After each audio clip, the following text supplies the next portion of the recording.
ते हर बंदे नू रंगी जावे इश्क दा रंग अनोखा है। सच्ची जात रब दी सजना बाकी सारा धोखा है।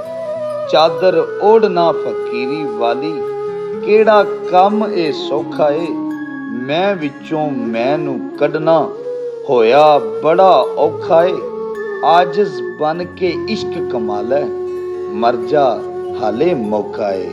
एक अजब तमाशा कुछ वेखिया मैं बद करदारां ते पर्दा पाए दौलत पाई रखे ने जिन्हां फसाद जग विच इज्जत माब अज ओही बनाए दौलत।